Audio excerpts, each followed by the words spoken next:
저희가 이제 앞에서 BSC, ITBSC 뭐 이런 것도 배우고, 갑자기 원세상과 비즈니스가 어떻게 돌아가는지 모르겠어서 막확 들어오려고 하죠.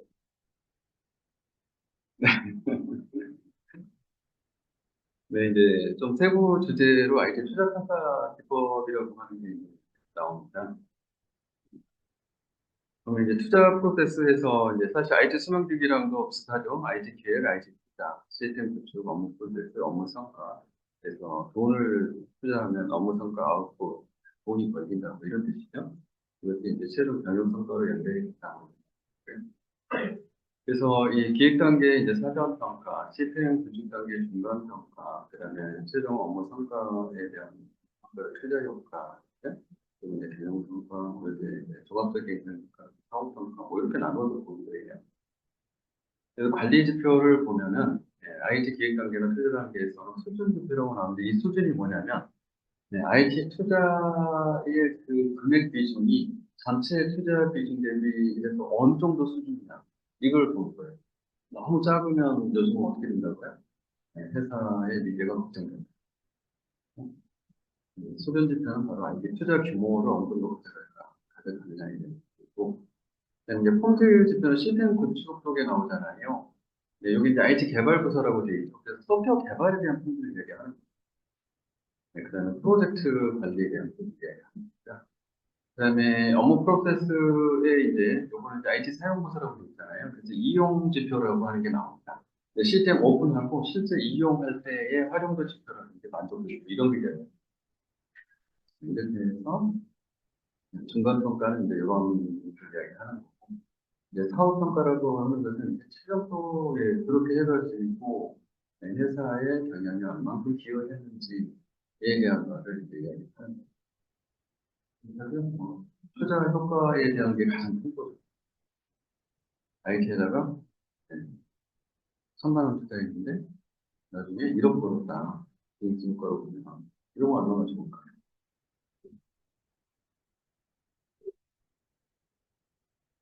네, 그래서 이제 그런 것들을 평가할 때 뭔가 수치를 이용해야 될 것 같은 느낌이 들죠. 네, 그래서 이제 경영에서 주로 쓰고 있는 투자 평가 기법들이 여기에 나와 있습니다.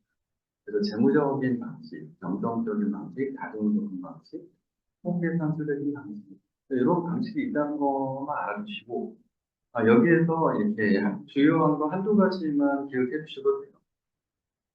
이거를 실제 이 안으로 들어가서 문제를 내는 거는 저희 IT 교수잖아요. 그래서 우선 공력에서 하시는 거 아니고 그런 문제는 안 나올 거예요. 그리고 개념적으로만 이해할 수 있어요. 이제 재무적 방식에 많이 들어보신 거는 토탈 코스트 오브 오너십 총소요 비용이라고 합니다. 또 많이 들어보는 게 뭐냐면 CBA, 코스트 베네핏 애널리시스, 비용 효과. 이 두 가지 기억해 주시면 돼요. PCO라고 하는 것은 지금 현재 투자하는 시점, 이 투자를 얼마 해야 돼 이런 거는 결국에는 벤더한테 견적받아서 견적이 각 업체별로 견적 금액이 누가 싼지 이런 거 보는 거니까요. 자, 그렇게 해서 투자 의사 결정을 하면은 왜곡될 수 있다. 그거를 내가 그거를 내가 사가지고 소유하잖아요. 사기는. 소유하게 되면 어떤 문제가 생겨요? 이거 그 장비 운용도 해야 되죠. 그다음에 얘가 계속 고장나면 유지보수도 해야 돼요. 그래서 실제로 이거를 내부 연한 동안, 4년 또는 7년, 이런 내부 연한이 잠깐 있는데, 이 연한 동안에 내가 이걸 소유해서 가지고 있으면은, 그러면 운용 유지보수 비용이 발생하는데, 그 돈이 배보다 그것보다 더 클 수 있어요. 그렇게 되면은 내가 그걸 소유했을 때 발생하는 총 비용이 얼마인지를 따져보고 투자가 되게 좋네요. 이게 TCO잖아요. 단편적으로 그냥 구매 시점의 비용만 생각했을 때 아니다. 소유 기간 전체에 자, 요즘은 이 TCO 부분에 아주 유리한 그런 방식의 자원 사용 방식이 지금 다 바뀌어가고 있죠. 그 방식이 클라우드, 클라우드는 어떻게 구동 방식으로 들어오죠. 그래서 내가 자원을 클라우드를 소유한다, 안 하죠. 맞아요. 설명 안 하고 내가 필요한 시스템을 필요한 만큼만 쓰는 게 가장 경제적인 거예요. 그렇죠? 네, 그러면 코스트 베네핏 어널리시스 어디에서 하시는 것 같아요. 정성적 방식의 이거는 정보 평가하고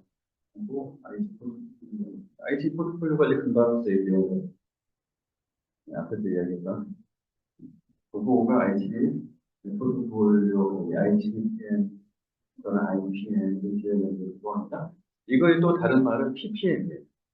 프로젝트 앤드 포트폴리오 매니저 같은 이야기고요. 인포메이션 오리엔테이션 정보 평가는 지금은 잘 안 해요.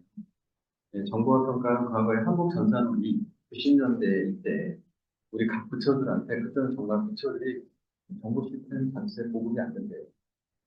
그래서 정보화 수준이 어느 정도냐 라고 하는 그런 질문지를 던져가지고 그 조직의 성과 평가에 반영하는 거예요. 이 이야기는 뭐예요? 최대한 정보 시스템 도입을 해서 시스템을 다 개선해라. 이런 거였어요. 그때 쓰던 거랑 지금은 잘 안 써요. 그래서 IPM 또는 IO와 다중제품 방식, PSC하고 ITDS 나오는 거 금방 다 봤죠. 그래서 결국에는 PCO, CDA, IO, IPM, ESC, ITDS. 이 정도 알아두시면 되고요. 이거 보셔도 돼요. 통계산수 쪽은 ROV 막 이런 거 나오죠. 이런 거는 이제 펀드 매니저 수준에서 두분에 대해서 쓸만한 것들이에요. 그래서 굳이 저희가 여기까지는 다루지 않아도 개념적으로는 여러분들인데 경영자가 되어지고 투자평가를 할 때 이런 컨셉이 없으면 안 돼요. 요거는 없어도 상관없어요. 그래서 TCO는 끝난 거고, 이게 많이 쓰여요. 커스트 베니피트. 여기 net present value, NPV라고 합니다. 손 현재 가치. 손 현재 가치 뭐 이렇게 이야기하니까. 그다음에 return on investment, ROI. 예. 이건 뭐예요? 투자 대비 수익. 그다음에 internal rate of return이라고 하는 건 IR. 이거는 내부 수익률을 페이백 피어드. 이거는 투자 횟수 기간과. 그래서 많이 들어보신 거예요. 자, net present value의 컨셉은 뭐냐면 수변제 가치라고 하는 것은 투자를 지금 연차별로 2년차, 3년차에 거친 프로젝트가 있어요. 여기에 투자해주는 돈이 연간 이렇게 들어가면 총 얼마? 3억. 근데 이거로 나중에 오픈하고 기대할 수 있는 수익은 예, 똑같이 3억이라고 쳐요. 그러면 지금 투입한 비용 3억, 그 다음에 번 돈 3억이잖아요. 자, 그럼 번 돈 3억이라고 하는 것은 기존의 원가를 상쇄하고 번 돈의 의미예요. 그러면 실제로 수익은 총 비용으로 따져보면 6억이 됩니다. 이렇게 이제 계획을 가져왔어요. 자, 올해 예를 들면 1억이 필요하다고 했는데 내년에도 그 1억이 1억만 주면 돼요. 아니, 훨씬 많이 줘요. 왜냐면 올해 1억은 내년에 물가 상승이라든지 또는 이자율은 이런 구역이 있어요. 위험하다. 그렇게 되면 내년에 자원을 도입해다가 좀 쓰자는 거잖아요. 그러면 내년에 그 자원들의 가격이 인상이 되어버리는 거죠. 그러면 올해는 1억이었는데 내년에는 물가 인상률 예를 들어서 5%라고 칩시다. 그럼 내년에 얼마 줘야 돼요? 1억에 5% 반영한 돈을 더 붙여주면 되죠. 맞습니다. 그래서 원가가 예상한 것보다 커집니다. 근데 이제 반대로 또 생각해 볼게요. 수익을 벌어들인다고 이야기했어요. 그런데 그 수익의 돈이 3억이라고 치면 지금 3억의 가치입니다. 3년 뒤에 3억일까요? 아니면 뭐 한 2억, 뭐 2, 3천 될까요? 돈의 가치는 어떻게 된다? 떨어져요. 그렇기 때문에 3억, 지금 3억 번다고 말하면 3억이 아니에요. 그거보다 훨씬 작은. 이해되셨나요? 그래서 어떻게 해야 되냐면 돈에다가 이런 할인율을 반영한 건데요. 그래서 돈의 가치가 떨어지는 것에 대한 할인율을 반영한 게 이제 순현재 가치거든요. 그러면 투자하기로 한 돈은 훨씬 더 커지고, 그 다음에 벌어들인 돈의 가치는 훨씬 더 떨어지고. 자, 이렇게 했을 때 진짜 이게 기대 수익이 우리가 생각하는 목표 이익률을 상회하느냐라고 따져보면은 그냥 수면제가치법으로 안 했을 때는 상회하지. 그럼 투자하겠지. 그런데 이렇게 할인율을 적용하고 나니까 턱없이 떨어지는 거지. 그럼 투자하면 안 되는 거잖아요. 그냥 은행에다 가져다 놓고 이자 돈만 따먹어도 그게 머리도 안 아프고 이자 돈만 벌어도 그거가 나오는데 뭘 투자를 해요. 이런 이야기. 그래서 수원 현재 가치로 전환해보지 않고 평가하는 문제가 됩니다. 이게 이제 레프레젠트 밸류, NPV가. 그 다음에 ROI는 IT를 통한 수익과 비용의 비율. 그래서 얼마 투자하면 얼마 버는데라는 것에 대한 거를 나누기를 해서 율로 환산하는. 그래서 100%, 200% 이런 얘기가 수익률이 적은 이게 ROI 얘기하는 거예요. 자, 인터널 레이트 오브 리턴이라고 하는 것은 자본이 뭐, 내부 수익률이잖아요. 이게 회사마다 이런 게 있어요. 그래서 사업할래요. 여기에서 기한을 들어왔거나 이렇게 되면 내가 나중에 품목법 이렇게 하면 됐어요. 근데 1억을 달라고 해서 본인은 1억만 투자를 하고 근데 이 1억을 갖다 준 재경부서에서의 그 투자로 된 돈으로 환산하는 애가 얼마쯤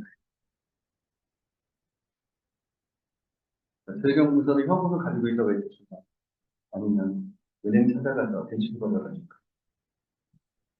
대출 받아가집니다. 그래서 여러분들한테 1억을 줄 때는 은행에 가서 자꾸 돈을 빌려오고 그럼 돈을 빌려오면 대출 받았기 때문에 이자를 줘야 되잖아요. 그래서 이자 비율이 있어요. 그 다음에 은행에 돈 빌리러 간 얘는 회사 직원이잖아요. 그러면 투자 비용이 가져다 주고 얘한테 월급 주고 얘를 고용한 거잖아요. 그러면 얘 인건비 발생하죠. 그 다음에 사람을 고용해서 그 팀을 유지하면 오버헤드 비용이 막 발생하죠. 자, 이런 비용을 전부 다 n분의 1 해가지고 그 비용을 거기다 얹어야 돼요. 네. 자, 그런데 그 비용이 예를 들어서 10% 정도는 된다. 네, 그러면 예를 들어서 1억을 투자하면 1,000만 원 벌 수 있어요. 라고 이야기하면, 그러면 그거는 똥돈인 거잖아요. 10%를 본 게 아니에요. 다 그러면 그 사업은 투자하면 돼요, 안 돼요? 똥돈이면 손해본 거예요. 왜냐면 내가 그 1억을 가져다 은행에 넣어놓고 저축 이자를 받았으면 3%를 받았을 거예요. 근데 얘는 뭐예요? 돈 주고 그다음에 똥돈이야. 0%잖아. 그래서 회사마다 이 자금을 빌려오는데 발생하는 비용이 다 틀려요. 그래서 회사마다 그 율을 정해놨는데 이 율을 넘지 못하면 투자는 기각 이런 룰입니다. 그래서 그거를 내부 수익률의 원칙이라고 하는 거예요. 이해되잖아요. 그다음에 페이백 피리어드는 투자 비용을 회수하는데 걸리는 기간. 짧으면 짧을수록 좋겠죠? 이게 이제 횟수비가 거든요. 컨셉추얼하게 여러분들이 이걸 소스할 수 있으면 돼요. 뒤에 있는 내용들을 막 이렇게 암기해가지고 쓸 수 있으면 좋은데 굳이 그럴 필요는 없어요. 제 시험에서. 이런 유형들을 알고 컨셉이 이런 거다라고 수업을식으로 설명할 수 있습니다. 혹시 관심 있으시면 한번 그렇게 따라가면서 계산해 보시고 있어요. 네, 넘어갈게요. 이런 것들은 ROE, 그래서 이제 민간 투자 사업이 요즘 좀 화두가 돼서 이제 정보와 민간의 협력 관계 이거 이제 PPP라고 부르는데 P가 퍼블릭이고요. 두 번째 P는 프라이빗. 그래서 공공과 민간 사기업 이야기하는 거. 그리고 나머지 P는 파트너십. 둘이 협력한다고 이런 거. 그래서 이걸 PPP라고 이야기합니다. 네, 그래서 PPP 같은 경우는 그동안에 이 정부에서 IT 쪽 관련해서 PPP를 할 일이 별로 없었어요. 근데 요즘은 투자에 대한 규모가 너무너무 커지고 있고요. 정부에서 세금으로 계속 이게 IT들이 투자하기에 한계가 많이 생겨요. 네, 그래서 이제 PPP 형태로 이 사업 제한을 하라라고 하는 것들이 생기기 시작했어요. 기존에 그 PPP로 많이 하는 것들이 뭐냐면 민간에 여러분 혹시 그 도로 새로 뚫린 데 지나가면 중간에 톨게이트가 있는데 톨게이트가 상상할 뻔한 비싼 데도 있어요. 이게 민자 사업이라고 하는 거죠. 그게 PPP예요. 그래서 그 사업을 민간이 하게 한 다음에 거기서 자기들이 투자한 돈을 스스로 정부에서 돈을 안 줘요. 스스로 투자해놓고 그 통행료를 수익으로 계속 잡아서 자기가 투자한 원가와 어느 정도의 이익 이런 매출들을 다 해소하고 나면 그 소유권을 정부한테 되돌려줍니다. 그다음부터는 정부가 운영해서 돈을 벌고 있죠. 그러면 정부는 뭐예요? 예, 새 기관 시설 SOC라고 하죠. 이것들을 손 안 대고 꼽아버릴 수가 있어요. 민간이 알아서 다 해줍니다. 그다음에 시민들은 어때요? 정부가 세금을 써다가 그걸 하면 내 돈 갖다가 쓴 거예요. 근데 기업이 돈 갖다 썼으니까 내 세금 안 써. 그런데다가 SOC가 확충이 되니까 내가 기업이나 개인이 그걸 활용해서 이득을 보죠. 그래서 시간이 빨라졌다는 거지. 또는 기업은 물류비 같은 게 길이 짧아지면 물류비가 굉장히 되죠. 예를 들어 원가가 낮아지죠. 승진에 이익이 생기는 거예요. 자, 이런 거를 이제 민자 유치 이야기하는 거예요. 그래서 여기 뭐 읽어보시면 BTO, B는 빌드고요. T는 트랜스퍼예요. 오늘 오퍼레이션. 그래서 빌드 트랜스포 오퍼레이션 이거 뭐냐면 운영할 때 돈을 버는 거잖아요. 그러면 구축을 내놓고 해요. T는 트랜스포 소유권을 트랜스포한다는 뜻이에요. 정부한테 소유권을 넘겨요. 그러고 나서 운영 사업하면서 돈을 쓰요. 반대도 돼요. BOT도 있어요. 내가 지어요. 그다음에 돈을 회수해요. 그런 다음에 회수 완도 끝나고 나면 약속할 시점에 트랜스포 해줘요. 그 BOT. 이런 것들 이제 우리가 생각합니다. 여러분들 생각해 볼 때 이게 법으로 다 있는 거예요. 그래서 법에 보면 정보통신도 이걸 할 수 있다고 되어 있어요.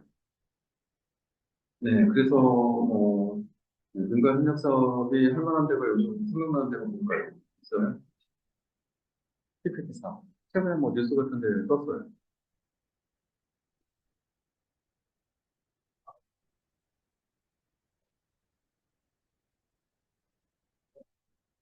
네, 클라우드.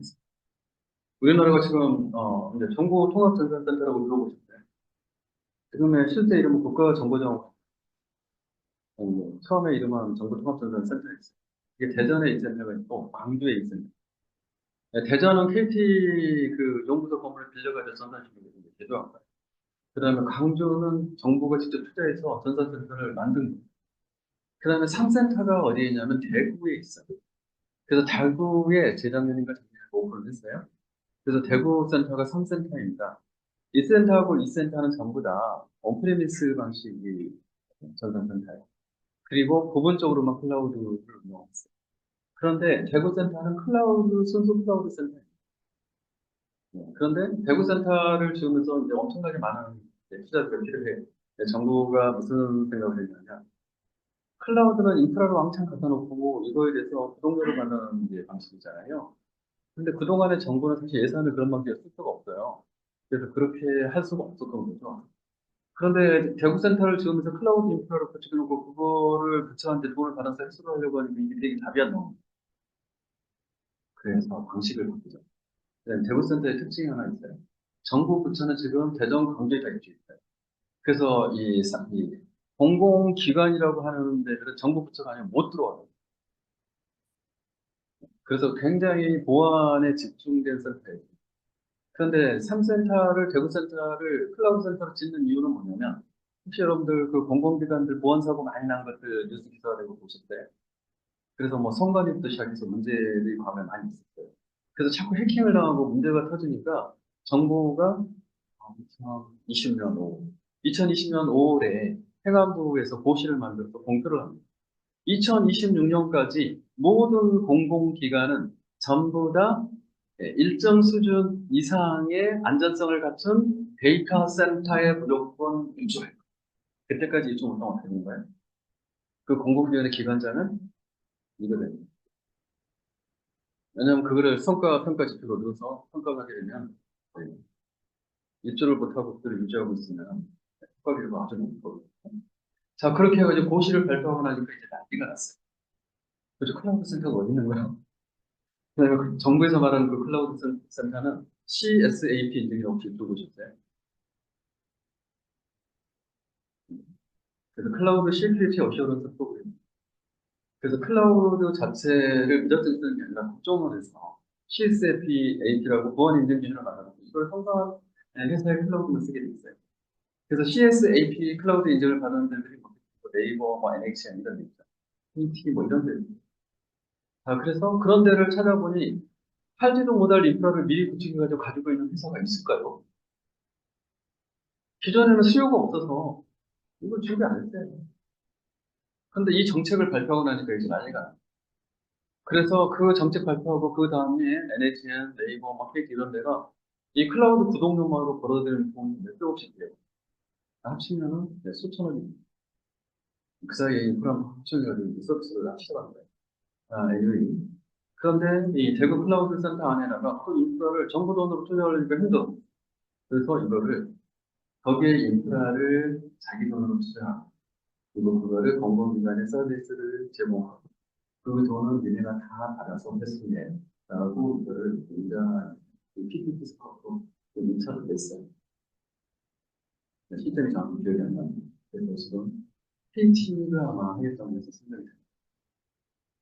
이런 사업들이 이제 저희 IT 업계에도 이런 민자 유치 사업들이 뜨기 시작했어요. 점점 더 뜨겠죠? 최근에 그거는 보셨어요? 국가 인공지능 데이터 센터 구축하는 그런 지난달에 네, 공지가 됐죠. 그래서 거기 요건들이 있어요. 컨소시엄으로 해가지고 제안을 해야 되고요. 정부는 돈을 절반인가? 라고 예상해서 했는데 돈이 뭐 2천억인가 3천억인가 밖에 안 돼요. 근데 데이터 센터 하나 지어가지고 그러니까 네, 인공지능 인프라를 구축하려면 GPU를 엄청나게 써야 되잖아요. 엔비디아의 그 GPU를 목표가 3만 개인가 그래요. 근데 첫 해년도에 1만 5천 개도 쓰겠다는 계획을 수립해가지고 이러한 요건들을 충족하는 컨소시엄 제안을 하랍니다. 엔비디아 GPU 지금 오더 내면 언제 와요? 한두 개도 아니고 2만 5천 개를 오더를 내면 엔비디아가 오더를 받는 그러면 가격이 내려올까요? 올라갈까요? 이렇게 생각해보면 쉽지 않은데 일단은 거기에 참여해서 1만 5천 개에 대한 납기 지키는 것이다. 그렇죠? 왜냐면 이제 예를 들면 그런 인프라 같은 경우에는 지금 이런 방식으로 접근을 할 수밖에 없을 텐데 이렇게 접근을 해도 지원하는 사업자가 없을 가능성이 굉장히 제한상이 되게 많은 거. 근데 저희도 대규모 이제 인프라 SOC에 해당하는 데는 데이터 센터가 거기 해당됩니다. 이제 그런 쪽으로 가고 있다. 그런 컨셉을 알아야 된다. 저희가 여러분들이 이제 민간에서의 어떤 CIO를 잡아내는 역할, 뭐 이런 것들을 기술을 하실 수 있겠지만, 공공 분야에도 정부의 감독 똑같이 담은 역할, 이런 것들을 해줘야 되거든요. 그러면 이런 종합적인 이 시장의 흐름과 정책들에 대해서 알고 있어야 되잖아요. 컨셉을 알아야 뭐 가서 이야기가 될 거니까. 근데 이런 사람들을 넣어놓은 것입니다. 네, ISP로 이제, 이제 앞에서는 투자를 어떻게 한다, 이런 그런데 투자를 해야 될 대상 과제, 아이디어는 그걸 어떻게 만들니? 그걸 만들어야 뭐 투자를 검토할지 말든지. 그래서 이런 부분에 대해서 정부가 접근하는 방법은, 우리 정부가 접근하는 방법은 ISP라는 방식으로 그동안 해왔어요. 그리고 민간에서도 비슷하게 ISP 개념도 쓰고요. 그다음에 또 마스터 플랜, IT 마스터 플랜 이런 얘기 쓰고 싶네요. 이런 거 수립하는 거 이런 거 외부 컨설팅 없이 한테 주기도 하고 이런 것들을 해왔어요. 그래서 정보 전략 계획을 수립한다라고 하는 것은 사업의 목적이나 목표를 달성하기 위해서 IT 기술을 이용해서 어떻게 새로운 기회, 경쟁력 우위를 창출하는가를 제시합니다. 그래서 조직 전반 또는 부문에 대한 전반적인 정보 전략을 제시한다. 이게 이제 핵심이죠. 그래서 피라미드 이렇게 돼 있는데 뭐 액티비티 데이터 테크놀로지, 그다음 피라미드의 계층은 스트래티지 어널리스트 시스템 디자인 콘서트 이렇게 돼 있죠.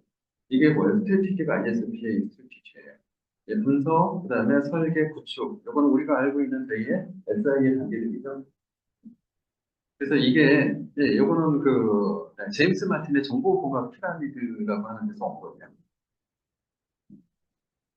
그래서 여기에서의 이 스트래티지 부분을 ISP라고 하는 거고요.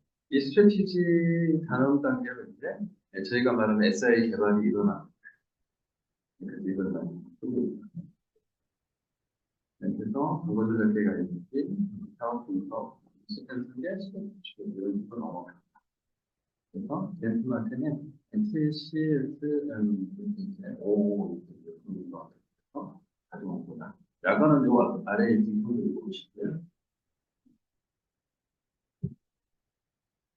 네, 근데 유사한 IS 병법들이 이제 관리 기법 안에서 또한 한국전산은 지금의 한국지능정보사의 신 그래서 한국전산원이 앤더슨 컨설팅이랑 만들었습니다. 네, 전략 정보 계획들이 몇 단계를 이어야 그 구형 계획서 메이커에 포함합니다. 그다음에 이거는 이제 민간에서 엘사에서 만든 ISP 사업 방향 분석, 업무 운영 현황 분석, 정보 기술 현황 분석. 그래서 업무하고 정보 기술이니까 쌍으로 배포를 따라가요. 그리고 배송 모델 수의 통합 비행기 있습니다. 그다음에 이건 에스사가 만든 겁니다. 환경 분석, 현황 분석, 목표 분석, 시장 계획. 그리고 이제 이런 것들을 종합해가지고 정부가 스스로 또 가이드를 쓰고 있어요. ISP와 ISMP, LZ를 제정했는데요. 공통 가이드에서 8편까지 돼서 나왔어요. 어디서 한 거냐? 기획재정부와 한국지능정보센터, 옛날 이름은 한국전산. 그래서 행안부 산하기관이요. 그래서 여기에 들어가 보면 이제 ISP 수립에 관련된 절차들까지 정리를 해 왔어요. 네, 그래서 이겁니다. 단계가 환경 분석, 현황 분석, 현황 분석을 LEG 분석 이렇게 붙어요. 그러고 나서 정보화 비전 및 전략 수립, 그리고 목표 모델 설계, 표준 모델 작업, 그리고 통합 비행 이렇게 되어 있습니다. 이 단계와 여기에 관련된 산출물들을 써라라고 하는 문제가 계속 출제되고 있어요. 그래서 이 ISP 부분은 여러분들이 요게 저희 카페에 올라가 보면 요 8편까지 올라가 있거든요. 이거를 다운로드 받아서 좀 계속 읽어보시는 게 좋아요. 그리고 여러분들 업무하고 밀접한 관련이 있어요. 그래서 내용은 시험에 담글 직전인데 그러니 내용은 확실하게 읽어보자. 뭐 하는 거거든요. ISP와 ISMP라고 하는 게 또 여기 있습니다. ISMP는 무엇입니까? ISMP라고 하는 것은 이거는 뭐 2000년도 중반에 이제 이슈가 됐어요. 아시겠지만 2000년도 초반부터 국내 IT 상황이 열악해지기 시작합니다. 왜냐하면 아까 1999년대에 그런 이야기 나와서 컴퓨터 패러독스라고. 그래서 IT 저 박스장 사는 애들이 너무 과도한 투자를 유발하고 지네만 잘 먹고 잘 살아.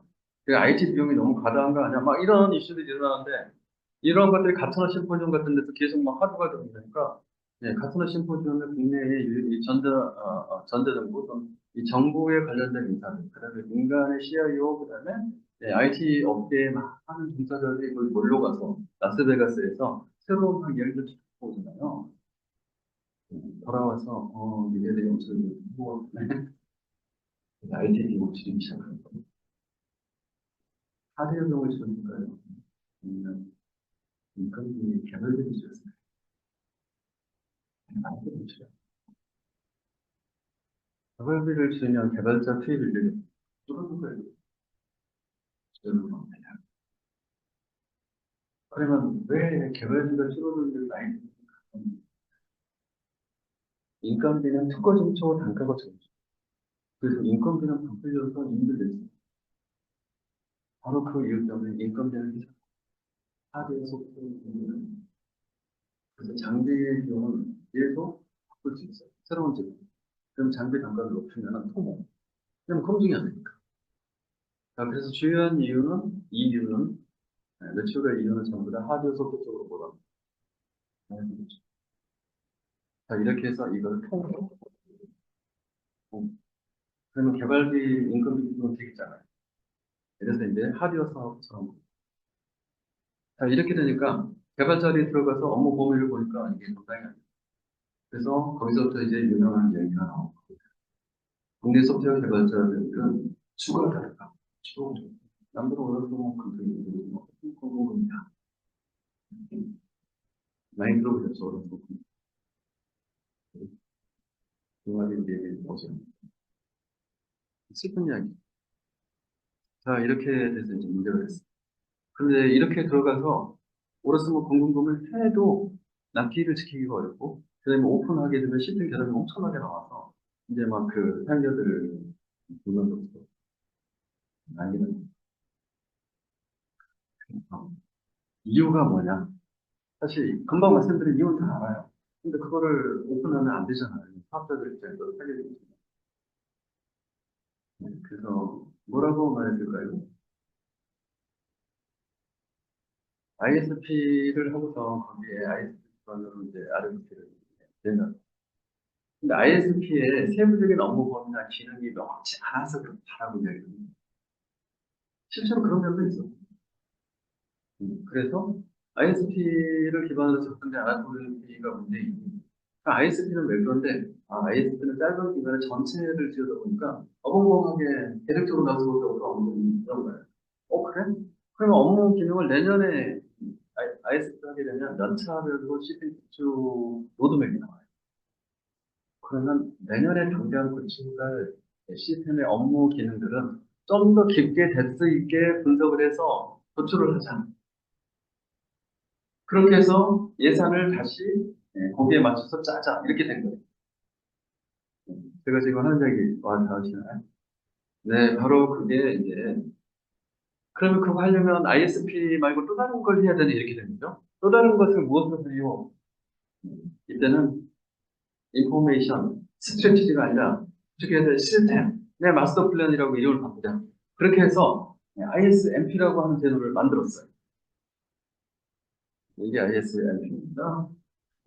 ISP 스트래티지의 RFP 미산치는 문제라든지, 그다음에 국내 ISP는 후속 축사 수주의 사전 단계라서 대충대충 일단 저가에 쓰려고 대충대충 하고 빠져나오고, 그래서 업무 파악 다 된 애가 그 다음 SI에서 제안하는 거예요. 내용을 많이 하니까 기술력이 높게 평가받겠죠. 이렇게 해서 후속 사업을 수주하려고 하는 것이다. 그런데 해외에서는 보니까 기술 요건 등은 세부적으로 구체화해서 이거를 쓰니, 그런 문제가 해외에서는 상대적으로 없더라.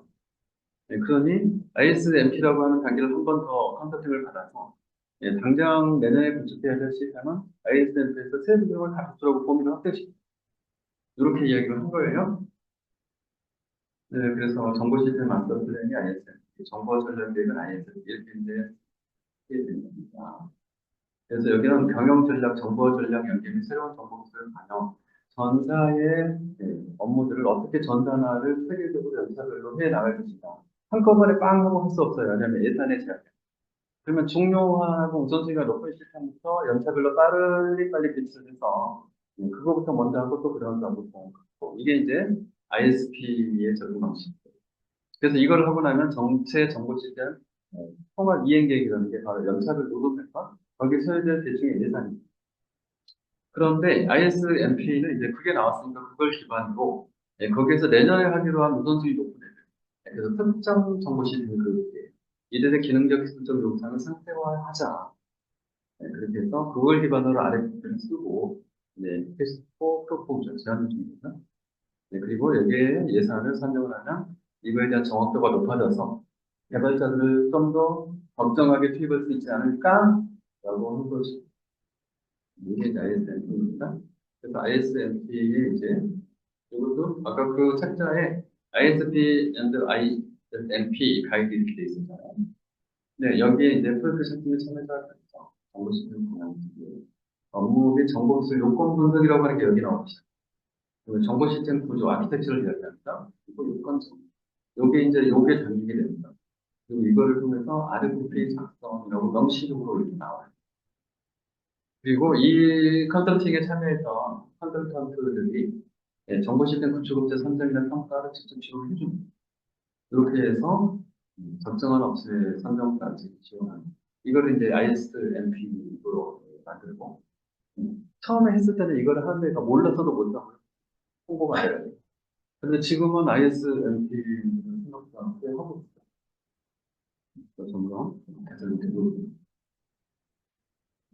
근데 이런 것들을 하게 되면은 그래서 RFP 여기에 담을 때 이런 원칙들을 지켜야 이런 거 여기 RFP 할때 여기에 보면 이런 게 나와요. 제한 요청서의 기술 요구사항에는 세 가지 요구사항이 명시적으로 포함되어야 된다. 업무 요건 중심의 기능 요구사항, 그러니까 업무 기능 요건이죠. 그다음에 목표 시스템 구성도 전체 시스템 아키텍처이고, 그다음에 품질 요구, 사용 요구, 보완된 비기능적 요구사항. 그다음에 그 위에 보면 이게 나옵니다. 기능 점수 조출이 가능한 순까지 상세한 요구사항. 혹시 기능 점수 통합점수라고 부르죠? FP는 우리가 생각하는 업무 기능의 최하위단에 대한 쉽게 말하면 CRUD 수준을 도출할 수 있는 수준으로 기술하라. CRUD는 뭐예요? 크리에이트, R을 뭐예요? 리드. 이거는 업데이트, 뒤는 딜리트. 근데 이게 이제 기능 점수 용어로는 나중에 배우시게 되지만 다른 용어예요. 네, 그래서 실제로 외부 입력 또는 외부 조회, 외부 출력 뭐 이런 형태로 표현이 되는 게 있어요. 그 다음에 이제 내부 이 데이터, 그 다음에 연계 데이터 뭐 이런 식으로 조금 이름이 달라요. 근데 같은 이 수준이라고 보면 거기까지 호출해라. 어디서? 여기서. 예. 그렇게 하면 이제 이 업무 범위가 명확해질 것이라고 생각을 합니다.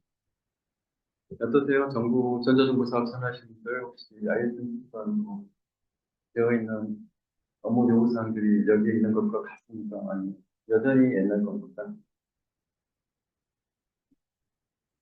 뭐 그런 데도 있고요. 그렇지 않은 데도 있습니다. RFP에 보면은 그래서 그 RFP 업무 요건 넘버를 다 적고요.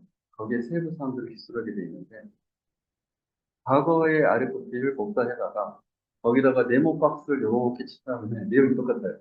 거기다가 리퀘스트 넘버 원, 넘버 투 이렇게 작성해서 RFP를 내는 기관들이 아직도 많아요. 그럼 옛날하고 지금 하나도 안 다르죠. 근데 선거별로 그런 데가 많아요. 그래서 항상 계획한 대로 되지는 않습니다. 그래서 뭐를 해야 된다? P, D, C, A. 플랜, 두, 체크, 액션을 해야 됩니다. 하지만 우리는 플랜만 해놓고 두는 네가 알아서 하시고 체크하고 액션 안 해버려요. 이게 문제인 거예요, 지금. 기술사들을 더 많이 뽑아가지고 이런 것들을 하는 역할로 기술사를 넣어야 될 거예요. 이제 제안요청사에 그래서 요구사항 작성 가이드까지 이런 것들은 굉장히 많이 잘 만들어요. 이것도 지금 다 그래서 요구사항을 어떻게 하면 그렇게 레벨 다운해서 구체적으로 쓸 건가 이런 것까지 가이드를 다 만들어 놨어요. 그러면 이걸 보고 누군가가 해야 되겠죠? 그 누군가가 누굴까요? 누굴까요? 발주처의 사업관리 담당, 발주처의 공무원입니다. 자, 오늘 이렇게 이야기한 내용들을 발주처의 공무원이 아닐까요? 이게 문제입니다. 발주처의 공무원들은 사실 이런 거 몰라요. 통장 벌도 어떻게 되는지 몰라요. 근데 그들에게 이거를 맡기면 그들이 이걸 할 수가 없어요. 그러면 그들이 누구를 부를까요? 사업자를 부르겠죠? 근데 안타깝게도 사업자 쪽에도 펑션 포인트 FP, CFPS라고 해서요. Certified FP Specialist라는 국제 자격증이 있습니다. 굉장히 까다롭고 어려워요. 왜냐하면 기능 점수를 사람들에서 도출할 때 오차가 많이 생기면 안 되잖아요. 그래서 이 오차 범위가 0.5% 플러스 마이너스 0.5% 범위 내로 들어오는 사람들을 자격을 줘야 돼요. 그래서 이 시험이 섹션 1, 2, 3로 나뉘어져 있고요. 1교시는 사지선다, 2교시는 사지선다 플러스 단답형, 3교시는 실제로 카운팅 실무. 그래서 구축 업무를 실제 카운팅, FP 카운팅, 그다음 유지보수 업무 FP 카운팅하기. 이 3단계 중에 각 단계의 꽈락 점수는 80점입니다. 그 다음에 이 3단계 토탈에서 90점 이상을 맞아야 학교가. 합격률이 이거를 했던 사람들도 시험 보러 10명이 시험 보면 2명밖에 합격. 이게 이제 CFPS라는 자격증입니다. 그러면 이 사람들을 엄청나게 양성을 했어야 되죠. 혹시 CFPS 자격증을 아니십니까? 없으세요? CFPS나 FP를 오늘 여기 와서 처음 봐요. 네, 이게 우리 지금 현실이에요. 그럼 민간 업체의 영업을 실제 담당자 공무원이 부를 거잖아요. 그리고 그 영업이 와갖고, 야, 이거 이렇게 하라고 하는데 어떻게 해야 돼? 그럼 영업이 이거 알아요? 몰라요? 모릅니다. 그럼 영업이 다시 자기 이 회사로 돌아가겠죠? 그 다음에 이거 아는 사람이 누구야 찾겠죠? 누가 할까요? 괴롭습니다. 그죠? 이게 지금 인재를 키워놓은 것에 대한 굉장히 큰 이슈입니다. 사실은 SI 3사에는 전부 다 이 전문가가 있어요. 근데 SI 3사는 이제 더 이상 공공사업을 안 하죠. 그러면 여러분들이 생각하는 중견기업들에 이 전문가가 있을까요? 없습니다. 그래서 현실 개선이 좀 잘 안 되고 있어요. 그런데 그들뿐만 아니라 사업자는 당연히 알아야 되는 건 지금 거고요. 중공업자 담당 공무원도 당연히 알아야 돼요. 왜냐면 지금 이 펑션 포인트 하나하나가 돈입니다. 그리고 이것들이 마치 건축에서 벽돌 숫자와 같은 거예요. 그래서 이 펑션 자체의 점수는 눈에 보이는 이 시스템 전체의 크기입니다. 근데 시스템의 크기가 얼마인지 모르는데 예산이 많이 있는지 어떻게 알아요? 근데 그거를 지금 관리하고 집행하는 담당자가 중국집 담당자잖아요. 근데 내 제품, 내 사업의 제품이 얼마짜리인지 모르고 사업하는 거예요. 사업 관리는 그렇게 하고 말이 안 되죠. 근데 지금 이게 우리 현실이에요. 그래서 이런 부분에 대한 투자를 아까 모델표가 있어요. 근데 SI 상사를 전제 공공사업에 4인 배제시켜 버렸잖아요. 그러면서 이런 전반적인 체계를 정확히 디그레이드가 지금 현실에서 되고 있습니다. 사실 우리가 지금 IT 업체 집합이잖아요. 이 안에서 딱 내보면 나오는 거예요. 그렇죠? 그러면 앞에 있는 사람은 뭔가요? 근데 저는 CF 케이스 제일 좀 가지고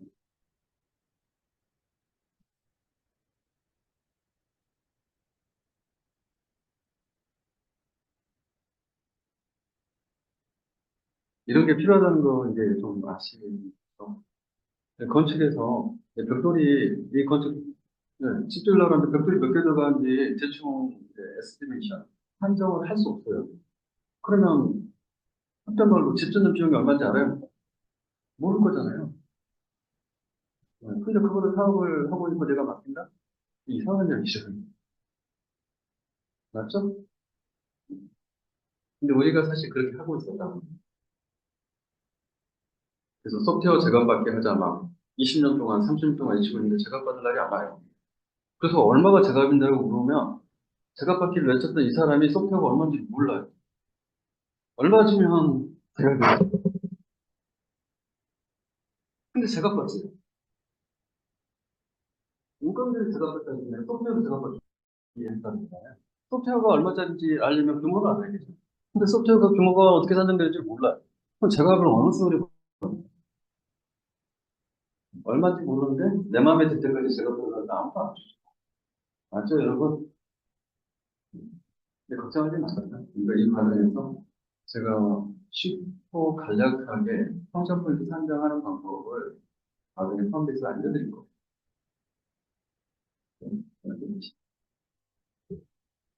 네, 여기까지